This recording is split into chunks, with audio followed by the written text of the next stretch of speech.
बिस्मिल्लाहिर्रहमानिर्रहीम। अस्सलाम वालेकुम नाज़रीन, आप देख रहे हैं गुजरात न्यूज़। वीडियो के आगाज़ में आपसे गुजारिश है कि हमारे चैनल को सब्सक्राइब कर लें और वीडियो को लाइक करें ताकि हर नई आने वाली खबर बर वक्त आप तक पहुंच सके। नाज़रीन, एक अफसोसनाक खबर आपके साथ शेयर करने जा रहे हैं। गुजरात के थाना रहमानिया की हदूद में एक अफसोसनाक वाक़या पेश आया गुज़श्ता रात, जब GT रोड पासपोर्ट ऑफिस के सामने जो है एक अफसोसनाक वाक़या पेश आया, जिसके नतीजे में जो है वो दो एहलकार जो हैं वो मौका पर ही जाँ बाग हो गए। पुलिस एहलकार एक ट्रैफिक हादसा में शहीद हुए। तफसीलात कुछ यूँ हैं, मीडिया पर चलने वाली खबर के मुताबिक एक ट्रक ने उन्हें कुचल दिया और मौका पर ही जो पुलिस एहलकार हैं वो शहीद हो गए।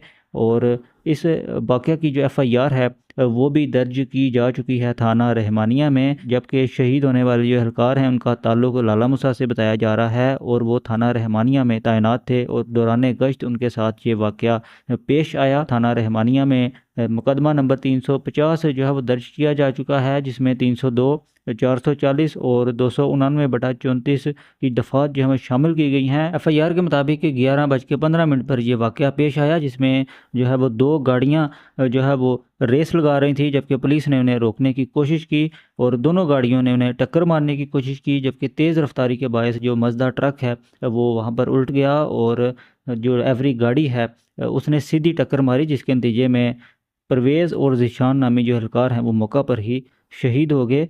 दौरान गश्त ये उनके साथ अफसोसनाक वाक़या पेश आया। दोनों एहलकारों की जो नमाज जनाजा है वो आज सुबह 10 बजे पुलिस लाइन्स गुजरात में अदा कर दी गई, जिसमें RPO गुजरांवाला और DPO गुजरात समेत मुतअद्दिद जो पुलिस अफसरान हैं उन्होंने शिरकत की।